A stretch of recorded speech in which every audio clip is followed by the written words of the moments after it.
From the studios of Farm Journal Broadcast, this is AgDay.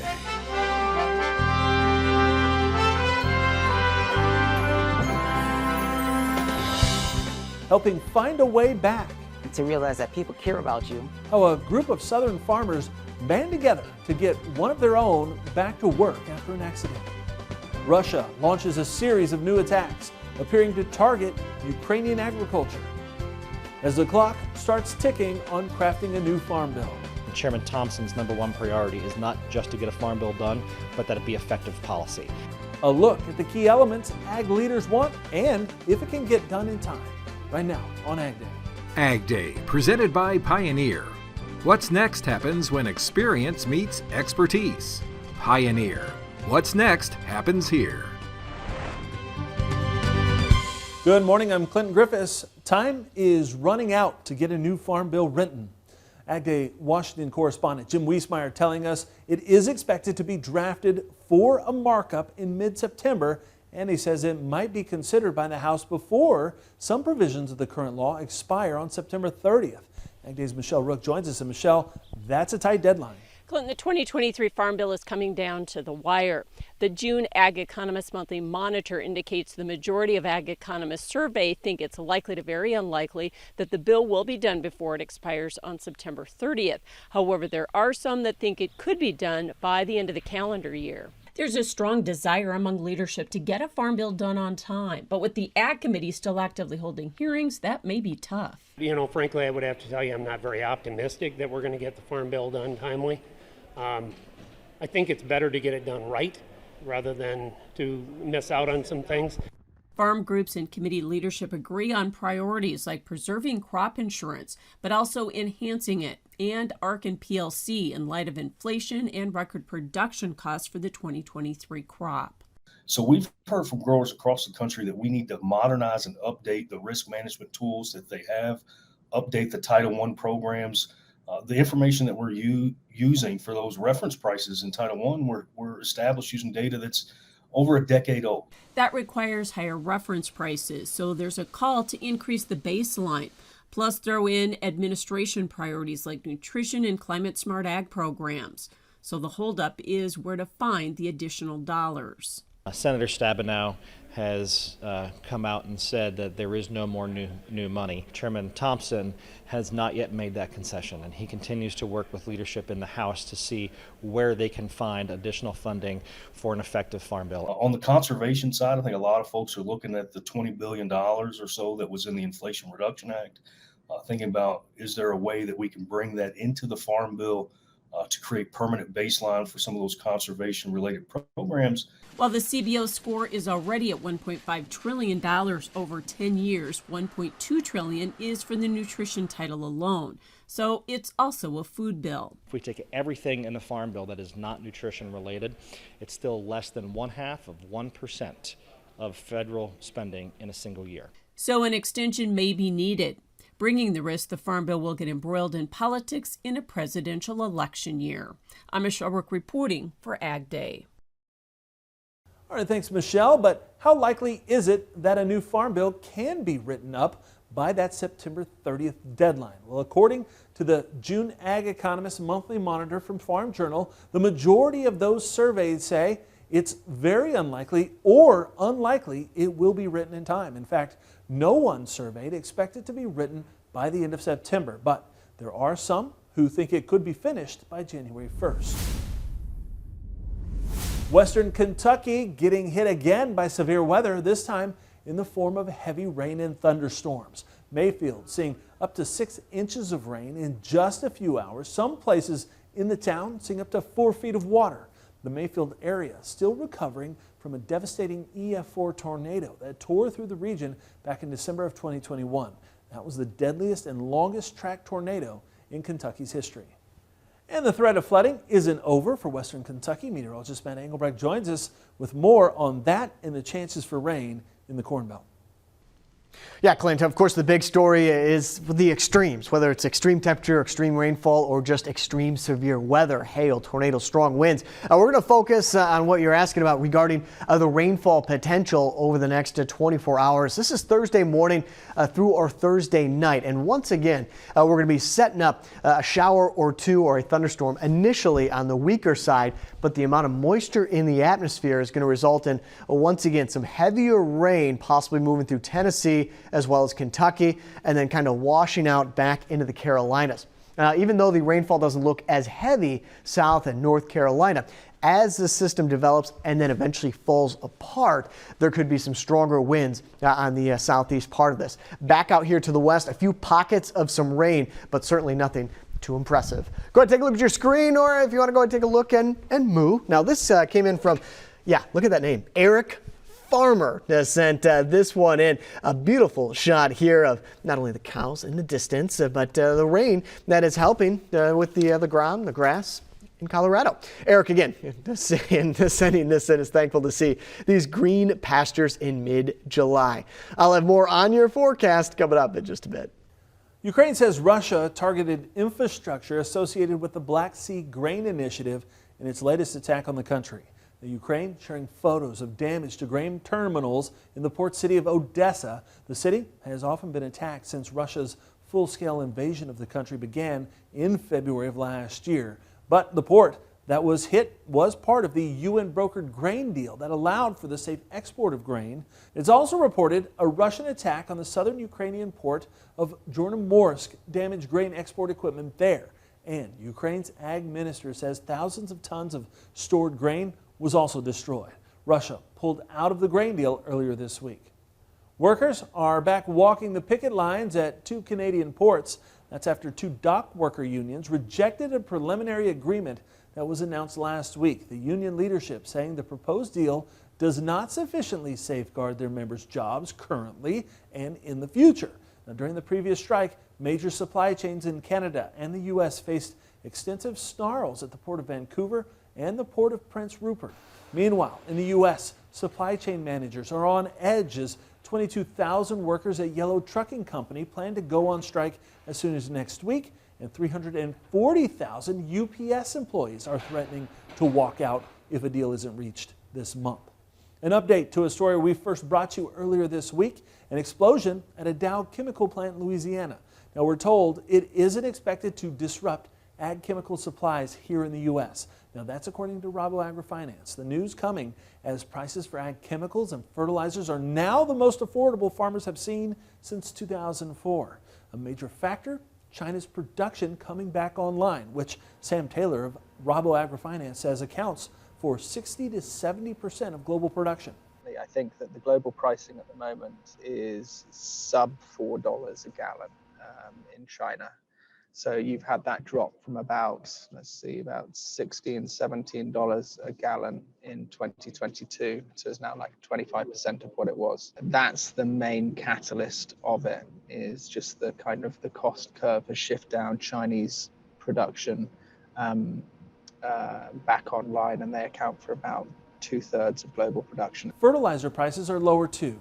Taylor shared this affordability index with AgDay. It shows the price of nitrogen, phosphorus, and potassium last year compared to today. Last year, prices were the highest since 2008. This year, the lowest since 2004. A natural gas leak is being blamed for a deadly explosion and fire that leveled part of a Pennsylvania chocolate factory back in March. The powerful blast happened at the R.M. Palmer Company plant in West Reading. It's about 60 miles northwest of Philadelphia.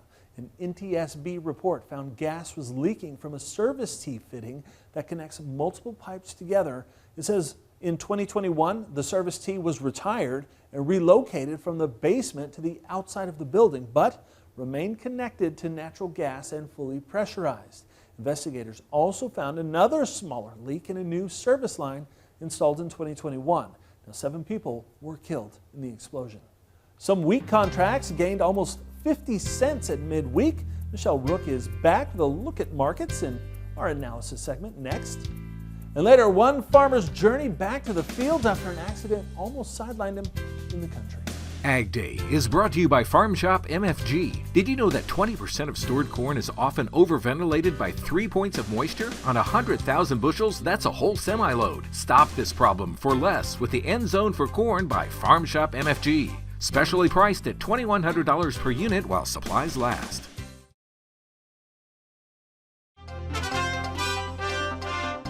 Another higher day in the greens on Wednesday. Brian Doherty, Total Farm Marketing, joining us. And we continue to put both weather and war premium into those grains, don't we, Brian?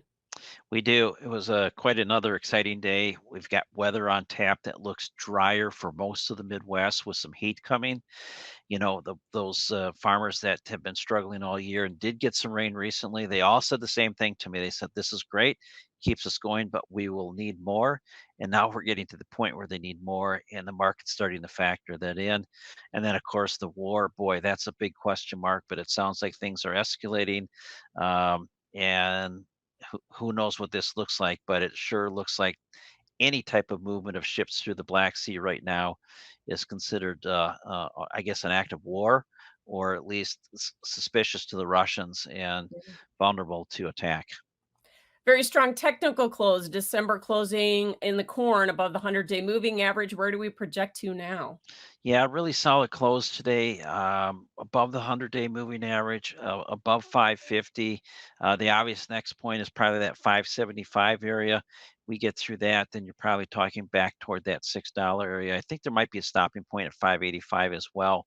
But the technical picture, if you look at where we came from just recently, down at 581, added a quick 70 cents onto the market. But remember, at 550, we're still 80 cents below where the December contract peaked out here recently. So when we look at the big picture perspective, we're right in that middle ground. 555 is the 50% retracement. Today's close at 553. Okay. If we see confirmation of forecasts, we're going to see more upside. And a solid close in the November beans above that $14 mark. That's something we haven't seen for a while. That is really solid. Technically looks very strong. Weather concerns there. A premium to the front months to the back months. We think room for beans to move higher yet. All right. Thanks for joining us, Brian Doherty, Total Farm Marketing. That's Markets Now, and we will have more Ag Day coming up. To discuss marketing strategies, call 800-334-9779. Registration is open for the 2023 Pro Farmer Crop Tour, August 21st through the 24th. Attend one of our nightly meetings or join online as we gain insight on the 2023 growing season. Visit profarmercroptour.com/register to select the stop nearest you.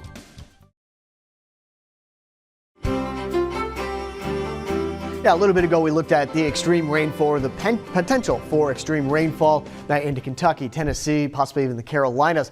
On the other part of the extreme, it's going to be temperatures. Coming up later on this afternoon, that triple-digit heat continues to expand more to the east, but I think we're going to be setting the stage for a lot more extreme temperatures next week. I wouldn't call this mild, but in terms of the area that is going to be covered by above average, if not extreme high temperatures, it's going to be nothing compared to what we have next week across the nation. That's a look at tomorrow morning's temperatures, and then as we get into tomorrow afternoon, a look at the triple digit as we kind of isolate the triple digit heat. Back out here to the east where all those blank boxes are located, we're still expecting it to be hot, but right about average, if not just above average into the Carolinas because of that rainfall that we're expecting to come through on Thursday. A look at the flooding potential on Saturday, a little bit into Sunday, puts us in the 5 to 15% back down here to the south and to the southeast. We're going to be done with the heavy rainfall on Friday, as well as a little bit into Saturday for the Midwest, as well as those areas that saw a lot of rain into Kentucky and Tennessee. By Sunday, this doesn't shift all that much, and next week we're going to be gearing up, not necessarily the flooding potential, but the heat in and across the United States. So there's a jet stream coming up on Sunday. This hasn't changed all that much. Pocket of cooler air where these lines dip down to the south, and then a pocket of very hot air where these lines go back up here to the north. That'll shift more to the east as we go later in the work week. Let's go take a look at what's going on in Custer. Cloudy, South Dakota, 69 degrees, low of 51. Center, Texas.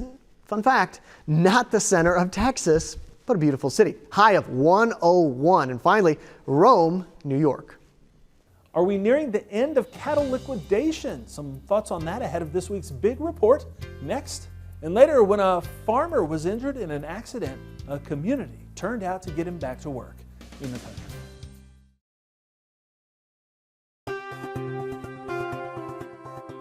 Most cattle feeders continuing to see profits thanks to lower feeding costs.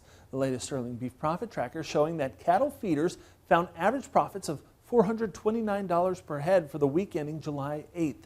That's steady with profits from the previous week. Now, beef packers found profits of $104 per head. That's down $51 per head from the week before and down $112 from last year. Now, cattle sold last week carried a total feed cost of $581 per head, up about $10 from the previous week, but still $80 lower than the same week a year ago. And has a liquidation in the cattle herd ended? We'll know more when the July cattle inventory report is released by USDA tomorrow. However, Darrell Peel of Oklahoma State University says while heifer slaughter remains strong for the first half of the year, it is indeed showing signs of declining going forward. Looking at the numbers so far, he says total heifer slaughter was down 0.5% year over year with a decrease of over 4% last month. Now he says there are no numbers yet to show heifer retention is underway, but he says it may have started thanks to recent improvements in range and pasture conditions. Coming up, Farmer Helping Farmer. It's a tradition, but it's not confined just to the country. See how farmers are helping this man get back on his feet and back in the field in the country. Your next piece of equipment is on machinerypete.com. Search equipment from dealerships across the country to find what you're looking for. Only on machinerypete.com.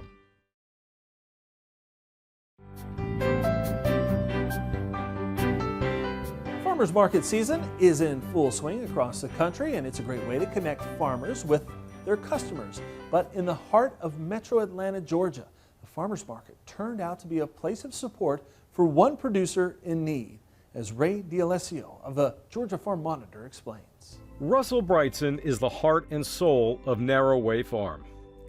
His dedication and passion for farming sustains his family and provides fresh produce for restaurants, wholesalers, farmers markets, basically anyone in need. However, on March 30th of this year, fate had something else in store for him. After the first market of the season, Russell was driving back to his farm when a car accident left him injured and his van totaled. I remember, came up to the lights, coming up to the lights, the light was turning red. I was a little annoyed because the guy in front of me slowed down, so we missed the light. And, we waited there, the light turned green arrow, and then he turned and I turned afterwards, and halfway through the turn, boom. Now, don't get me wrong. Not that there's ever any good time for a car accident, but in Russell's case, his accident, the broken sternum, it couldn't have come at a worse time. The spring crops, they were ready to be harvested, and the summer crops, well, they had to be planted as soon as possible. This left Russell and his family very concerned about how they would catch up while he continued to heal from his injury. We're getting all the beds ready, we're planting out all the tomatoes and finishing up the lettuce and things like that.